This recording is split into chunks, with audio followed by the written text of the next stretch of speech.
ఎస్తేరు గ్రంథము 6వ అధ్యాయము. ఎస్తేరు గ్రంథము 6వ అధ్యాయము మొదటి వచనం నుండి నేనే చదువుతాను, చిత్తగించండి.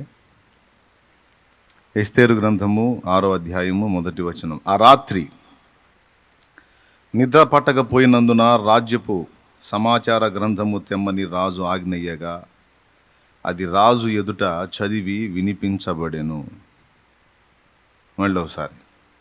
ఆ రాత్రి నిద్ర పట్టకపోయినందున రాజ్యపు సమాచార గ్రంథము తెమ్మని రాజు ఆజ్ఞ ఇయ్యగా అది రాజు ఎదుట చదివి వినిపింపబడెను. ప్రేరేపించబడ్డాను, నాకు ప్రేరణ కలిగింది అనే మాటలు తరచుగా మనం అంటుంటాం, వింటుంటాం. మీకు కూడా కొన్నిసార్లు ఈ మాట వస్తుంది, నాకేందో ప్రేరణ కలుగుతుంది, నాకేందో అలా అనిపిస్తుంది అని మనం అంటుంటాం.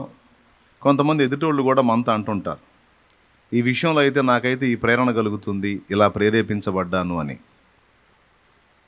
అసలు ప్రేరేపణ అంటే ఏంటి, దాని ఆంతర్యం ఏంటి అనేది తెలుసుకుందాం. తర్వాత మరికొన్ని విషయాలు మన ఆత్మీయ జీవితానికి, దేవునితో నడవటానికి మనల్ని మనం సిద్ధపరచుకున్నాం కనుక ఆయన మనతో వ్యవహరించే తీరు మనం గుర్తుపట్టడానికి ఉపయోగపడే కొన్ని విషయాలు ఈరోజు మీకు అందించాలని పరిశుద్ధాత్మ చేత ప్రేరేపించబడ్డాను. ఇందులో మొట్టమొదటి మాటగా మనం చదువుకున్న ఈ వాక్య భాగాన్ని ఒకసారి చూస్తే, ఆ రాత్రి నిద్ర పట్టకపోయినందున రాజు అడిగాడట, రాజ్యపు సమాచార గ్రంథం తీసుకొని రండి, నాకేంటో నిద్ర పట్టట్లేదు, రాజ్యంలో ఏమేం జరుగుతున్నాయి ఏంటి ఆ స్థితిగతులన్నీ నేను తెలుసుకోవాలనుకుంటున్నాను, గ్రంథం తీసుకొని రండి అని అడిగాడు. ఆ గ్రంథంలో ఏముంటుందంటే, రాజ్యంలో ఎప్పుడెప్పుడు ఏమేం సంఘటనలు జరిగాయి, రాజు అంతఃపురంలో ఏం జరిగాయి, రాజ్యం అంతటా ఏం జరిగాయి, ముఖ్యమైన విషయాలన్నీ కూడా గ్రంథస్థం చేయబడతాయి. ఏ రోజుకి ఆ రోజు అప్డేట్స్ అన్నమాట. ఇప్పుడు మనం ఎప్పుడెప్పుడు మెసేజ్లు, వాక్యాలు అందిస్తూ ఉన్నాం, అవన్నీ కూడా యూట్యూబ్లో అప్లోడ్ చేయబడి ఉన్నట్టు, అప్పట్లో యూట్యూబ్ లేదు కాబట్టి రాజ్యపు సమాచార గ్రంథంలో మొత్తం నోట్ చేసుకునేవాళ్ళు, ఏ రోజు వ్యవహారం ఆ రోజు. అయితే ప్రతిరోజు హాయిగా సాయంత్రం వేళ రాజుకి నాట్యాలు, విందులు, వినోదాలు, కాలక్షేపాలు ఉంటాయి రాజుకి. అవన్నీ అయిపోయిన తర్వాత చక్కగా పడకి వెళ్ళిపోతాడు, హాయిగా ఆదమర్చి నిద్రపోతాడు. కాస్త ఏంటో నిద్ర పట్టట్లేదు అంటే కాస్త పుచ్చుకొని నిద్రపోతాడు అవసరమైతే. ఏంటిది? ద్రాక్షరసం. అప్పట్లో రాజులకి ఆ సౌకర్యం ఉంది, ఇప్పుడు కూడా ఉందిలే. ఇప్పుడు మారు మనసు పొందిన వాళ్ళకి కాదు, మారు మనసు పొందిన వాళ్ళకి ఇప్పుడు అదే మంచి సౌకర్యం అన్నమాట. అశ్వారోహకులు అంటాం వాళ్ళని, గుర్రం ఎక్కిన వారు అని. ఏమండి, సాయంత్రానికి శుభ్రంగా పోయి కాస్త పుచ్చుకుంటారు. రాజుకు నిద్ర పట్టకపోతే, కొంచెం నిద్ర ఏందో రావట్లేదురా అంటే కాస్త ద్రాక్షరసం పుచ్చుకొని ఆ మత్తులో నిద్రపోతారు. ఇది పద్ధతి. కానీ ఆ రోజు ఎప్పటిలాగానే తను తాను సిద్ధపరచుకున్నాడు పడక్కి వెళ్ళాలని. కానీ ఆ రోజు ఏందో పడక్కి వెళ్తే నిద్ర రావట్లా. బహుశా నిద్ర పట్టడానికి తగినంత పుచ్చుకొని కూడా ఉండొచ్చు నాకు తెలిసి, అయినా నిద్ర రావట్లా. ఎందుకు నాకు నిద్ర పట్టట్లేదు అని అక్కడే పరుపు మీద పడి అటు ఇటు దొరలలేదు, కానీ లేచి కూర్చొని పడక నుంచి దిగి పక్కకు వచ్చి పరివారంలో ఒకరిని పిలిచి, నాకు నిద్ర పట్టట్లేదు, ఏమి తోచట్లేదు, సరే ఈ టైం ఎందుకు వేస్ట్ కావాలి, ఈలోపు రాజ్యపు సమాచారాలు ఎలా ఉన్నాయో తెలుసుకుంటాను, రాజ్యపు సమాచార గ్రంథం తేండి అన్నాడు. ఈ మాట నేను ఎందుకు చదివి వినిపించానంటే, అక్కడ ఏం జరిగిందో మీకు తెలుసు. అబ్బా 2-3 సార్లు 4-5 సార్లు చెప్పాను నేను. ఆ సన్నివేశాన్ని మళ్ళా వివరించడానికి నేను అది చదివించాల. అక్కడ మొర్దెకై అనే వ్యక్తిని గూర్చి అక్కడ ఇన్ఫర్మేషన్ వచ్చింది. రాజును చంపడానికి ప్లాన్ చేసిన వాళ్ళ విషయంలో మొర్దెకై సమాచారాన్ని అందిస్తాడు. ఫలితంగా రాజు కాపాడబడతాడు.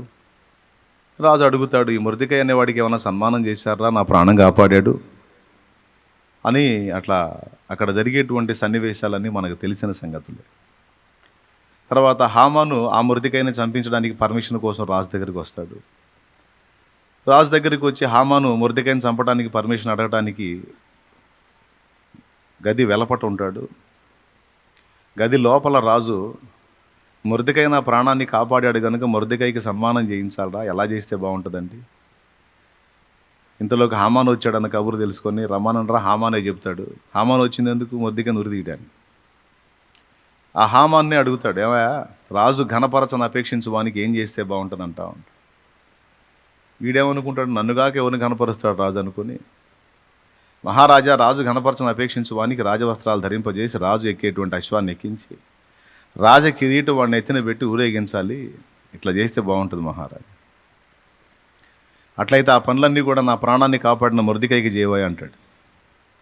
వాడు వచ్చిందే మొర్దెకైని చంపించాలని, కానీ దేవుడు ఆశ్చర్యకార్యం చేసి ఎవడైతే చంపించాలనుకున్నాడో వాడి చేతనే మొర్దెకైకి సన్మానం జరిగేటట్టు చేస్తాడు. అది సన్నివేశం అక్కడ. సింపుల్గా 2 ముక్కల్లో. ఇది మీరు చదివినా తెలిసిద్ది, లేకపోతే నేను ఆల్రెడీ చెప్పిన వాక్యాల్లో మీరు వినే ఉంటారని నా నమ్మకం. ఇది ఇక్కడ పాయింట్ ఏంటంటే, దేవుడు రాజుకు నిద్ర పట్టనీయకుండా చేసినటువంటి ఆ ఘట్టం ఏదైతే ఉందో, దేవుడు మనతో కొన్నిసార్లు ప్రత్యేకంగా మాట్లాడాలని ఇష్టపడతాడు. ఆ మాటకు వస్తే రోజు మాట్లాడాలని ఇష్టపడతాడు. కొన్నిసార్లు కొన్ని ప్రాముఖ్యమైన ఘట్టాల్లో స్పెషల్గా మనల్ని విజిట్ చేసి దర్శించి మనతో కొన్ని విషయాలు అందించాలని ఆశపడతాడు దేవుడు. అలా దేవుడు ఆశించి మనల్ని దర్శించి మనతో కొన్ని సంగతులు పంచుకోవాలని అనిపించినప్పుడు ఆయనకి మనకి కొన్ని సిమ్టమ్స్ చూపిస్తూ ఉంటాడు. వాటిని కొంతమంది గ్రహించగలుగుతారు, కొంతమంది గ్రహించలేరు. బాగా వినండి. కొన్నిసార్లు దేవుడు మనకు కొన్ని విషయాలను గూర్చిన సమాచారం అందించాలి అనుకున్నప్పుడు మనల్ని స్పెషల్గా దర్శిస్తాడు. దర్శించినప్పుడు కొన్ని సిమ్టమ్స్ ఉంటాయి, కొన్ని లక్షణాలు ఉంటాయి. వాటిని ఆత్మీయ స్పృహ కలిగిన వారు గుర్తుపట్టగలుగుతారు, ఆ స్పృహ లేని వాళ్ళు గుర్తుపట్టలేరు. గుర్తుపట్టని వాడు దేవుడిచ్చే సమాచారాన్ని కోల్పోతాడు, గుర్తుపట్టినవాడు దేవుడిచ్చే సమాచారాన్ని పొందగలుగుతాడు. అందుకే మనం మనుషులతో స్నేహం చేసి మనుషులతో వ్యవహరించటం, మనుషులతో ప్రవర్తించడం నేర్చుకునే దానికంటే ముందు మనకి అన్నిటికంటే నంబర్ 1లో దేవుడు ఉన్నాడు కనుక దేవునితో మాట్లాడటం, దేవునితో నడవటం, దేవునితో ప్రవర్తించటం, దేవుడు మనతో వ్యవహరించే పద్ధతులు కనుగొనటం అనే విషయంలో సాధన చేసుకోవటం ఎంతైనా మంచిది. అది మనకు అవసరమైంది. ఎందుకంటే మన నడక, మన ఇక తుది శ్వాస విడిచేంత వరకు దేవుడే మనకు మెయిన్ అనుకున్నాం. మీరు అంతే అనుకున్నారా? లేకపోతే ఇంకా మీకు దేవుడి కంటే మెయిన్ ఎవరన్నా ఉన్నారా? ఉంటే చెప్పండి, ఇబ్బంది ఏం లేదు. నేనైతే దేవుడే నాకు అన్నిటికంటే కేంద్ర స్థానం, నంబర్ 1 దేవుడే మెయిన్ అనుకున్నాను నేను. అలా అనుకున్నప్పుడు ఇక మనకు ఆయనే జీవితం అయినప్పుడు మరి ఆయన మనతో వ్యవహరించే తీరు మనకు అర్థం కావాలి కదా, దాన్ని సాధన చేయాలి కదా. ఆయనేమో కంటికి కనబడ్డు, ఆయన స్వరం నీకు చీటికి మాటికి వినబడేది కాదు. మరి ఆయనను కనుగొనాలన్నా, ఆయన స్వరం తెలుసుకోవాలన్నా, ఆయన చిత్తం గ్రహించాలన్నా ఎప్పటికప్పుడు ఏ విధంగా మనకి సమాచారం అందిస్తాడనేది మనం అలవాటై ఉండాలి, అది తెలుసుకోవటం. ఆ సమాచారాన్ని గైకొనడానికి మనం అలవరచబడిన వారమై ఉండాలి. బైబిల్ గ్రంథంలో మనం భక్తులు చూస్తే నువ్వు నేను మాట్లాడుకున్నంత ఈజీగా దేవుడితో మాట్లాడతారు వాళ్ళు. మన ఇద్దరం ముఖాముఖి కూర్చొని నీ ఇష్టం నేను తెలుసుకున్నట్టు, నా ఇష్టం నువ్వు తెలుసుకున్నంత కంఫర్ట్గా, అంత ఈజీగా వాళ్ళు దేవుని చిత్తాన్ని ఎరిగి పనిచేశారు. ఏలియా దేవునితో అంతే నడిచాడు, ఎలీషా దేవునితో అంతే నడిచాడు, మోషే దేవునితో అంతే నడిచాడు, దావీదు దేవునితో అంతే నడిచాడు, అబ్రహాం దేవునితో అంతే నడిచాడు, యాకోబు దేవునితో దాదాపు అలానే నడిచాడు. భక్తుల్ని మీరు పరిశీలిస్తే దానియేలు అంతే నడిచాడు. వాళ్ళు ఎంతో ఈజీగా దేవునికి కనెక్ట్ అయిపోయారు. ప్రతి విషయంలోనూ. ఇప్పుడు మీరు చెప్పండి, నీకు ఒక్కగానొక్కడై ఉన్న కుమారుణ్ణి తీసుకొచ్చి మొరియా దేశమందు నేను నీకు చూపించే పర్వతం మీద వాని దహన బలిగా అర్పించమన్న మాట ఎలా తెలిసింది మోషేకి, అబ్రహాంకి? అలాగే నువ్వు లేచి ఐగుప్తుకు వెళ్ళి నా ప్రజల్ని బయటికి తీసుకొని రా అనే మాట మోషేకి ఎలా తెలిసింది? అలాగే నోవా, నీ కొరకు నీ ఇంటి వారి రక్షణ కొరకు ఒక ఓడను సిద్ధం చేసుకో, అది ఇన్ని స్టేర్లుగా ఉండాలి, కిటికీ ఇక్కడ ఉండాలి, దర్వాజా ఇక్కడ ఉండాలి, అది ఇన్ని అంతస్తులుగా ఉండాలి, ఇన్ని అరలుగా ఉండాలి, అది ఫలానా మ్రానుతో చేయబడాలి. ఈ డీటెయిల్స్ అన్నీ ఎలా తెలిసినాయి? ఫోన్ సౌకర్యం ఏమన్నా ఉందా దేవుడికి మనకి? మరి ఏంటండి, విత్ మెజర్మెంట్స్తో సహా, కొలతలతో సహా మొత్తం క్లియర్గా తెలుసుకున్నాడు నోవా. హనోకుని గురించి అయితే 300 సంవత్సరాలు అతడు దేవునితో నడిచి కుమారులను కుమార్తెలను కన్నాడని కూడా ఉంది. ఈ సంగతులన్నీ మనం పరిశీలించినప్పుడు వారితో అంతగా వ్యవహరించిన దేవుడు ఈనాడు మనతో ఎందుకు అలా వ్యవహరించట్లేదు అని మన బాధ. కానీ ఇంకా చెప్పాలంటే వారికన్నా అప్పుడొక మాట అందింది, కానీ మనకైతే నిరంతరం మాట్లాడటానికి దేవుడు ఇప్పుడు ఇంకా సౌకర్యవంతంగా అందుబాటులో ఉన్నాడు. ఇది ఆశ్చర్యకరమైన సంగతి. ఆనాడు వాళ్ళకన్నా అప్పుడొక మాట అందింది, కానీ ఇప్పుడైతే నువ్వు రోజు ఆయన స్వరం వినాలన్నా కూడా ఎప్పటికప్పుడు ఏ ఘట్టానికి ఆ ఘట్టం నువ్వు వినాలన్నా కూడా నీకు అందుబాటులో ఉన్నాడు. ఎలా? పరిశుద్ధాత్మ ద్వారా. పరిశుద్ధాత్మ పరలోకంలో ఉన్నాడా, భూమి మీద ఉన్నాడా? ఎప్పుడు వచ్చాడు? పెంతెకోస్తు పండుగ నాడు వచ్చాడు. ఇంకా వెళ్ళాలి అక్కడికి. భూమి మీదే ఉన్నాడు, భూమి మీద వర్క్ చేస్తున్నాడు పరిశుద్ధాత్మ. ఆయన ఇంకా భూమి మీదే అల్లాడుచున్నాడు. ఆదిలో శూన్యములో ఆయన అల్లాడినప్పుడు సృష్టి స్టార్ట్ అయింది, సృష్టి నిర్మాణం కంప్లీట్ అయింది. ఇప్పుడు సంఘము మీద పరిశుద్ధాత్మ అల్లాడుచున్నాడు, అనగా సంచరించుచున్నాడు. ఆయన ఎక్కడైతే సంచరిస్తాడో, ఎక్కడైతే అల్లాడుచూ ఉంటాడో అక్కడ శూన్యము ఒక సుందరమైన సృష్టిగా మారింది. ఇప్పుడు పరిశుద్ధాత్మ సంఘం మీద అల్లాడుతున్నాడు అంటే అర్థం ఏమిటంటే, సంఘము దేవుడు అనుకున్న కొలతలోనికి నిర్మాణం జరుగుతుంది. సంఘము దేవుడు అనుకున్న ఆకృతిలోనికి రూపుదిద్దబడుతుంది. ఈ పని పరిశుద్ధాత్మ చేస్తున్నాడు. ఆనాడు భక్తులకు లేనటువంటి సౌకర్యం ఈనాడు మనకి పరిశుద్ధాత్మ ద్వారా నిత్యము అందుబాటులో ఉంది. అయితే ఆయన మనతో వ్యవహరించే తీరుతెన్నులో కొంచెం మనం సాధన చేయాల్సి ఉంటుంది, కొంచెం గుర్తుపట్టాల్సి ఉంటుంది, కొన్ని విషయాలు గ్రహించాల్సి ఉంటుంది. అపోస్తలుల కార్యాలు కూడా మీరు చూడండి. ఏ రోజు ఎటు జర్నీ చేయాలో పౌలుకు పరిశుద్ధాత్మ చెప్పాడు. మాసిదోనియాకు మేము వెళ్ళాలనుకుంటే యేసు యొక్క ఆత్మ, పరిశుద్ధాత్మ మమ్మును ఆటంకపరిచినందున అంటాడు.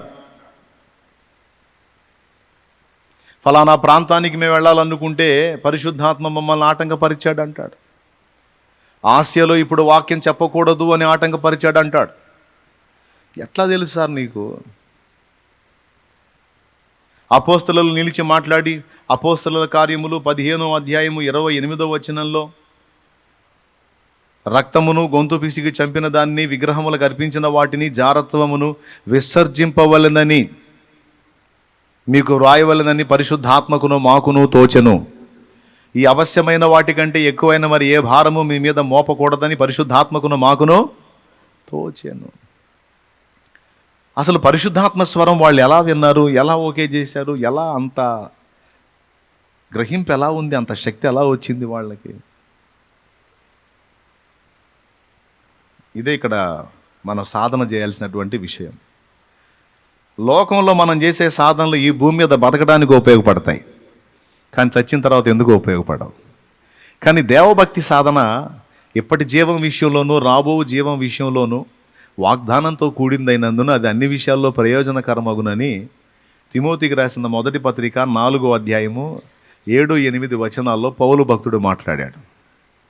దేవభక్తి సాధనలో ఒక ముఖ్యాంశం ఏంటంటే దేవుని స్వరము వినుట, దేవుని చిత్తము తెలుసుకొనుట, దేవునితో నడచుట, దేవుని ఆలోచనలను గ్రహించుట.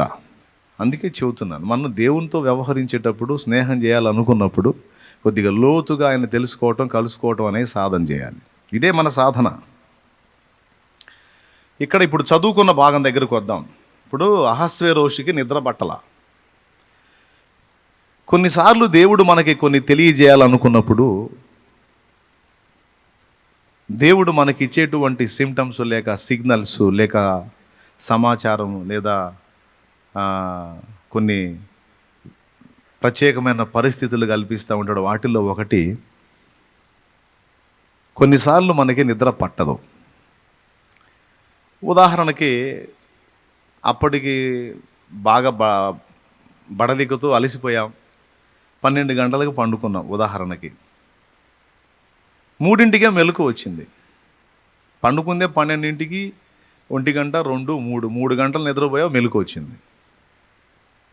మెలకు వచ్చినప్పుడు నువ్వేమనుకుంటున్నావు అంటే, మనిషి సగటున 7 గంటలు నిద్రపోవాలి, నేను 3 గంటలే నిద్రపోయాను, ఇప్పుడు టైం చూస్తే 3 అయింది, తెల్లవారడానికి ఇంకా 3 గంటలు ఉంది, ఇప్పుడు మళ్ళీ నేను పండుకుంటే మరొక 3 గంటలు నిద్రపోవచ్చు, మొత్తం మీద కనీసం 7 గంటలు కాకపోయినా 6 గంటలన్నా కవర్ అయింది, మన హెల్త్ ఇష్యూస్ లేకుండా ఉంటాయి. కాబట్టి మనం నిద్రపోవాలి అని కొన్నిసార్లు 3ంటికి మెలకు వస్తే మళ్ళా నిద్రకు ఉపక్రమించిన అనుభవాలు మీకున్నాయా లేవా? ఉంటే చేతులు ఎత్తండి. Right, thank you. చాలామందికి ఆ అనుభవాలు ఉన్నాయి. 3ంటికి దేవుడు మెలకు ఇచ్చాడు. అయితే నువ్వేం చేసావంటే ఆ 3ంటికి మళ్ళా కళ్ళు మూసుకొని ఇటు పక్కకు తిరిగి ఆ దిండుని ఇటు లాక్కొని ఎలా ఒరిగి, లేకపోతే అటు పక్కకు తిరిగి ఆ దిండుని ఎలా లాక్కొని ఇటు పక్కకు ఒరిగి, మొత్తం మీద కష్టపడి 1 గంట అటు ఇటు పెనుగులాడి నిద్రపోయి ఉంటాం. ఇలా నాకు తెలిసి మస్తు సార్లు జరిగి ఉంటుంది. ఒకవేళ నేను పండుకుందే 12 గంటలకైతే నాకు 3 గంటలకల్లా నిద్ర సరిపోయినట్టుగా మెలకు వచ్చింది ఏమిటి? వాస్తవంగా ఇంత బడలిక మీద, ఇంత అలసట మీద 3 గంటల నిద్ర సరిపోదు. కనీసం 6 నుంచి 8 గంటలు నిద్రపోతే కానీ ఇక చాలు అని తేటగా మెలకు వచ్చింది. అలాంటిది నాకు కేవలం 3 గంటల నిద్ర సరిపోయినట్టుగా 3 గంటలకే నాకు మెలకు వచ్చింది ఏమిటి? ఈ 3 గంటల్లోనే ఇంతటి రిలీఫ్ వచ్చిందేంటి? అసలు ఈ జామున నాకు ఇంత తేటగా మెలకు ఎందుకు ఇచ్చాడు? ఇది తనకి దేవుడు ఏదో నాకు సమాచారం ఇవ్వాలనుకుంటున్నాడు అని అనుకునేవాళ్ళు 100లో 10 మంది మాత్రమే ఉంటారు. 100లో ఓన్లీ 10%, 10 మంది మాత్రమే ఉంటారు. దాదాపు 90% మందికి ఆ గ్రహింపు ఉండదు. అంటే ఈ గ్రహించేటువంటి వాళ్ళకి ఎలా ఉంటుందంటే ఆలోచన, ఎందుకు దేవుడు నాకు ఇప్పుడు మెలకు ఇచ్చాడు, ఇప్పుడు ఈ టైం నిద్ర రావట్లా, నిద్ర పోదామని ట్రై చేస్తున్నాం, నిద్ర రావట్లా. రానప్పుడు జ్ఞానవంతులు, దైవిక స్పృహ కలిగిన వారు బలవంతంగా నిద్రపోవడానికి ట్రై చేయరు. చూస్తారు, ఏందో నిద్ర పట్టట్లేదు అంటే మొత్తానికి దేవుడు ఏదో నాతో మాట్లాడాలనుకుంటున్నాడు ఈ నిశ్శబ్ద వేళ, ఈ ప్రశాంత వేళ, సో నేను మేల్కోవాలి ఓకే అని ఆ జామున పరిశుద్ధ గ్రంథం తీసుకోవటమో లేకపోతే మోకాళ్ళ మీదకి వెళ్ళి ప్రార్థనలో కనిపెట్టడమో చేస్తారు. ఆ జామున మెలకు ఇచ్చినప్పుడు ఆ స్పర్శను గుర్తుపట్టి ఒకవేళ నువ్వు మోకాళ్ళ మీదకి వెళ్ళగలిగితే దేవుడు చెప్పాలనుకున్న సమాచారం నీకు చెప్పే ఛాన్స్ ఉంది.